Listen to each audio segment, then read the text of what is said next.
Hello ladies and gents, welcome to CG Reacts, and this is US jets just took 9 seconds to detect and destroy Iran's missile convoy. 9 seconds. Yeah, this is US microchip at its best. This is US technology. This is what I mean when I say that US has the technology. Everybody either steals it or copies it, right? Microchip, microprocessor is everything. You want to have best radars, you want to have better targeting system, it's going to be inside those transistor nodes. 2 nanometer, 3 nanometer, TSMC. This is all American tech. Yes, it's made in Taiwan, but it's American tech. There's a reason why there's a good relationship with America, because it's American tech, right? So all this technology, 9 seconds, that's insane. You can't even process something in 9 seconds as a human. Oh, what? Saying what takes 9 seconds in a way, when you think about it. Like, what is happening? 9 seconds. 9 seconds detect and launch a missile. That's insane. It's gonna be awesome. Let's watch this one.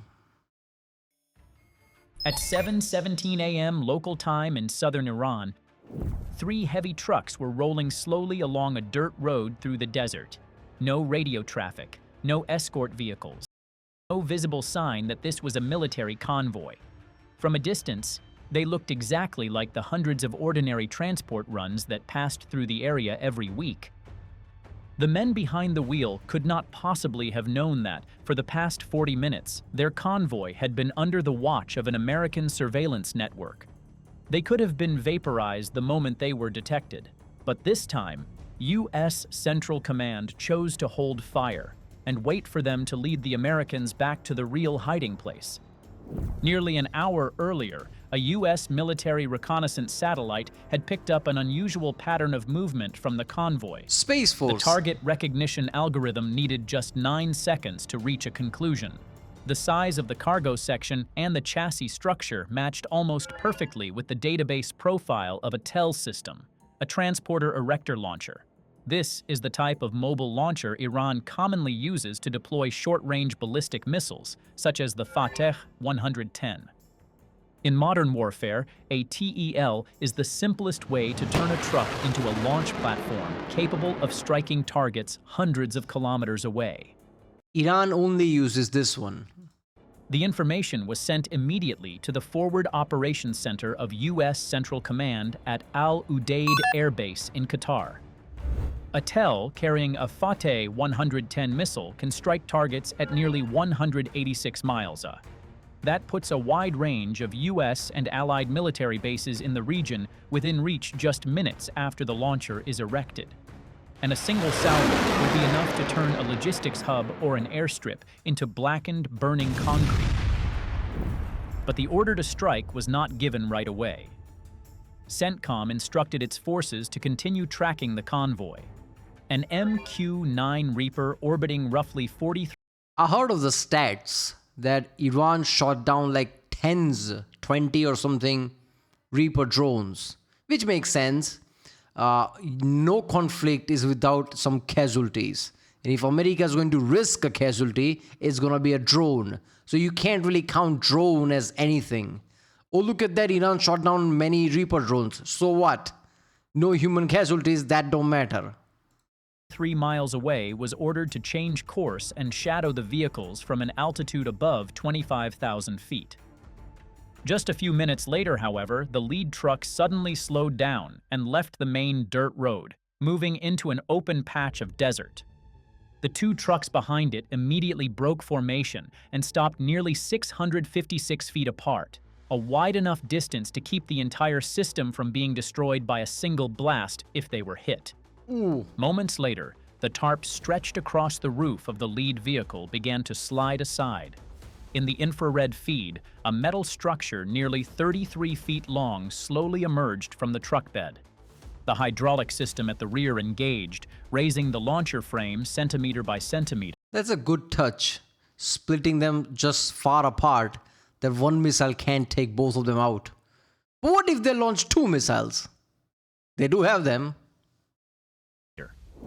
It was a ballistic missile launcher being erected upright in the middle of the desert.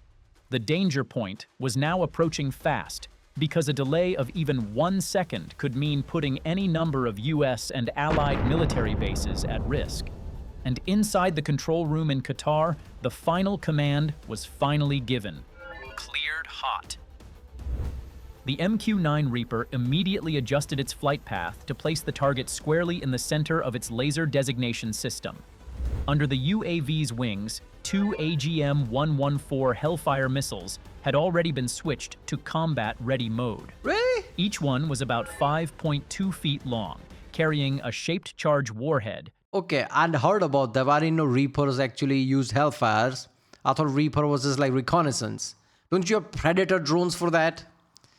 Apparently Reaper can do that as well. Designed to destroy armored vehicles and ground targets with an error margin of only a few meters. A white flash burst beneath the MQ-9's wing as the first AGM-114. Hellfire dropped free of the rail. Its rocket motor burned brightly for the first few seconds, accelerating the missile to nearly Mach 1.3 before it transitioned into its diving attack profile. From more than 25,000 feet up, the laser guidance system kept the target locked in the center of its flight path. On the ground, the Iranian crew still had no idea what was coming.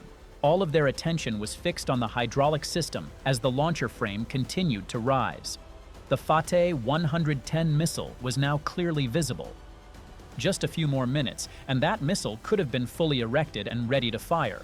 But unfortunately for them, it would never rise more than 33 feet, because only 8 seconds after launch, the Hellfire hit its target. The first blast tore through the truck bed where the hydraulic system had just raised the launcher. The shockwave hurled the tarp and metal panels in every direction. And inside that, TEL was not just the launcher itself, but rocket fuel, electronics, and a warhead weighing nearly 1,100 pounds now laid bare. The second explosion came almost immediately. A column of fire tens of meters high erupted in the desert as the missile fuel ignited. Metal fragments from the launcher frame were thrown hundreds of meters away. In the MQ-9's infrared feed, the original target had become a massive heat signature burning intensely. A missile launcher worth millions of dollars had just been reduced to a heap of scorched metal. The two remaining trucks reacted almost at once. Their engines roared as the drivers tried to turn Full RPM. First gear, just like, yeah, all right. Spinning the wheel. away from the blast zone. But it was already too late. The second Hellfire had left the rail only seconds later. Its shaped Who's faster? A drone with a Hellfire missile or a truck? Yeah. charge warhead slammed straight into the rear section of the vehicle, where the launcher frame and control system were mounted. A burst of flame flashed out instantly, followed by a column of black smoke twisting upward into the desert sky. You see the munitions exploding, the spinning and all that? The second TEL was ripped apart where it stood, its launcher frame twisted and collapsing onto the ground. From the MQ-9's viewpoint, the second target disappeared from the thermal display almost immediately. That left the third truck as the only vehicle still intact. It had fully turned around and was now racing west at maximum speed, trying to escape the blast area. This time, a smart decision was made at the operations center in Udeid. Do not fire. Continue tracking. The operations officer ordered the MQ-9 Reaper to keep its sensor package fixed on the target, but not to engage. The Reaper stayed above 25,000 feet, keeping enough distance to avoid detection. Oh yeah, Reaper has an insane long loitering time. It can just stay on the sky for days, right? What the hell? No jet can do that, but you have a drone that can do that. It can also have a Hellfire missile. What more do you need? Down in the desert, the third truck kept speeding away in panic, completely Scania? unaware that it was dragging an electronic eye behind it in the sky. 20 minutes later, Iran have Scania trucks? Come on, man. Saab technology is like, the vehicle left the open desert and entered a small industrial compound at the base of a low mountain ridge. In the UAV's infrared feed, multiple heat sources began to appear. Trucks, generators, and long metal structures covered by corrugated roofs. At Al Udeid, everyone in the control room understood at once that they had found something far more important than 3 TELs. It was a missile storage site. The coordinates were confirmed 3 times before being transmitted over the Link 16 network. But this time, the weapon selected would not come from the Reaper. Nearly 746 miles away, out in the Arabian Sea, a U.S. Navy destroyer Tomahawk? had just received the order to fire. The hatches of its Mark 41 vertical launch system swung open. A column of white flame erupted as the Tomahawk cleared the launcher. Damn, look In at the that. first few seconds, the missile was driven straight upward by its booster rocket before stage separation. Then its small wings unfolded and the turbofan engine came to life. From that moment, Yeah, it became a jet plane after that. It's insane, man. Watching Tomahawk go through the sky is like watching Superman. There is no afterburner. It's very silent and it just goes like that. on, the Tomahawk dropped to low altitude and transitioned into terrain-following cruise flight. At an altitude of only about 164 to 328 feet, the missile skimmed over the ground at nearly 550 miles per hour. Long-range radar can detect targets at high altitude, but with a flight path that low, the curvature of the Earth begins to act like an invisible wall. That is exactly why the Tomahawk was designed to fly close to the ground, slipping through the gaps that radar networks cannot see. Inside the control room at Al Udeid, CENTCOM officers tracked the missile's flight path on the tactical map. The target data was being updated continuously by the MQ-9 Reaper still circling above the newly identified compound. In the infrared feed, the third truck had stopped inside a long metal warehouse. Around it, several similar structures were now becoming clearly visible. This was not just a place to store one launcher. It was a full TEL deployment depot. 30 minutes after leaving the destroyer, the Tomahawk approached the target area. In the terminal phase, the missile's terrain-matching guidance system came online. What is the largest explosion bomb that US have, that they use constantly? I'm not talking about Moab or something like that. That is a specialized munition you need to ask for. So US Air Force bring it with a cargo plane, something like C-17 or something, and drop it. None of that. Like conventional. Is Tomahawk the largest? Because Tomahawk doesn't have that big of a payload, as far as I remember.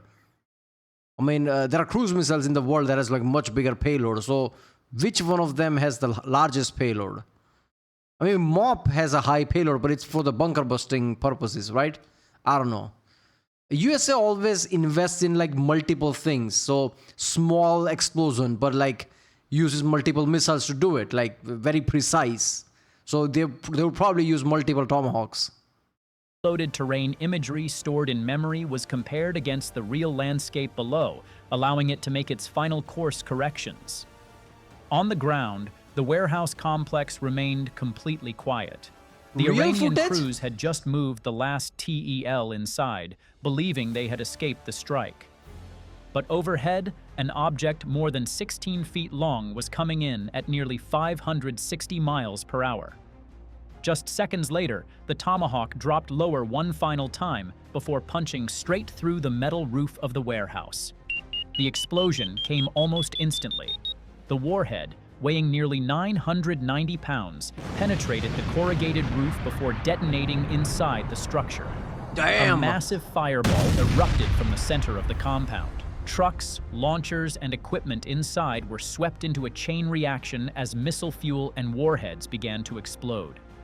On the MQ-9 Reaper's infrared display, the entire target area became one enormous heat mass burning bright in the middle of the desert. 2 TELs had been destroyed on the road, and only 40 minutes later, the place where they had been hidden disappeared from CENTCOM's tactical map as well.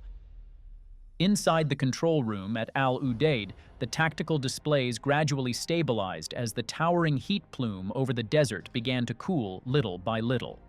Yeah, you just witness what you hear about all the time. Oh, USA destroyed munition depot. Oh, USA destroyed drone facility. This is how it happens. Reaper detects it, tells the, like a destroyer sends a Tomahawk. Because Hellfires are smaller, you need bigger one. Tomahawk is big. The MQ-9 Reaper remained in its orbit above 25,000 feet, continuing to transmit the final images of the compound that had just been wiped out. The corrugated roofs had completely collapsed, and twisted metal structures lay scattered among small fires still smoldering on the ground. Battle damage assessment algorithms began running immediately. From the thermal signatures and the large debris field spread across the site, the system quickly produced a preliminary conclusion. At least 3 TEL launchers and multiple support vehicles had been completely destroyed. The remaining missile warheads stored inside the depot had also detonated in a chain reaction, turning the entire warehouse complex into a blackened crater spanning dozens of meters. For CENTCOM, this was not simply the destruction of a single target. The original 3 trucks had only been the visible tip of the iceberg. What had really been erased was one link in Iran's ballistic missile deployment network. Destroying a TEL depot meant other launchers in the region would now be... Do Iran don't have solid fuel for their missiles? Because why are their missiles so big? It's enormous for the job it does, right? It looks like an ICBM, but it's not an ICBM. It's supposed to only go like 100 miles or something, but it's gigantic. I'm guessing they don't have the solid fuel technology. I don't know. I mean, yeah, they don't. Otherwise, they would be making ICBMs, right? Forced to move, relocate, or suspend operations, disrupting the entire chain of combat deployment. High above, the MQ-9 Reaper began departing the target area after completing its surveillance mission. Under its wings, only empty racks remained. 2 Hellfires and 1 GBU-12 had completed the initial mission. But the decision not to fire immediately on the 3rd vehicle was the factor that changed the outcome of the entire operation. All 3 TELs could have been destroyed within seconds if CENTCOM had chosen to strike immediately. But by continuing to track the target for just a few more minutes, they found the place where the entire system had been hidden. And when the Tomahawk struck that warehouse, it did not merely eliminate 3 launchers, it erased an entire missile deployment center from the map. A few hours after the blast, the first images began appearing in international media. U.S. Central Command, CENTCOM, released footage showing Iranian mobile missile launchers being destroyed while moving under the disguise of civilian cargo trucks. According to the U.S. military, these systems were being used by Iran to deploy short-range ballistic missiles against targets across the region. U.S. defense officials said Iran had long tried to conceal its TELs, transporter erector launchers, by disguising them as ordinary transport trucks and moving them constantly across desert routes to avoid detection.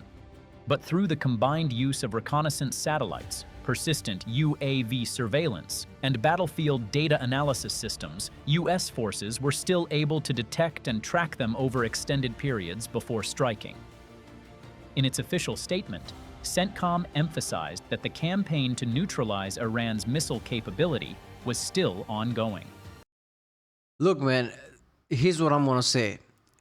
If this war ends and Iran, some kind of a deal or something happens, in the future, if IRGC survives, there is no way in hell they will ever antagonize America.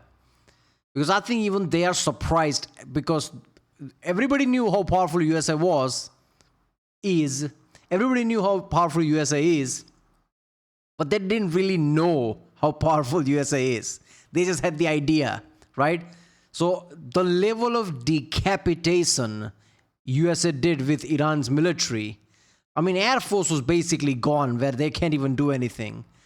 They just hunted every single part of their defense system with electronic warfare system. What is it, EA-37B or something? Big, like a Boeing style big plane that is much stronger than Growler is, which is in itself is insane. There was no defense when USA launched thousands of missiles when this attack started, right? When the operation started. Even Iran was surprised, all these S-300s, all those Bavars, if we couldn't do shit, right? And even to this day, the level of precision that America is using to destroy all these depots, all these missile launchers, and hunting things with the bunker busters, I bet Iran is so surprised they will never do this again. Right now, they're trying to save face. They're trying to save their own regime. So they can't make the deal. But if something happens and war stops, in the future, they are not doing anything at least brazen that would cause America to attack again. They would never do that now. They will do something like in the background channels or something and just deny things. Oh, we didn't do anything. We are so good now. They'll do that. There's no way in hell they will be ever aggressive now. Because America really showed, like, you don't know what you're playing with. You don't know the level of precision we have. This is some next level thing. All right, well, there you go. US jets took just 9 seconds to detect and destroy Iran's missile convoy. Yeah, it makes sense. The Reapers just loiter in the sky. And apparently they have Hellfire missile as well. Why not? If you like my reaction, don't forget to subscribe, and I'll see you next time.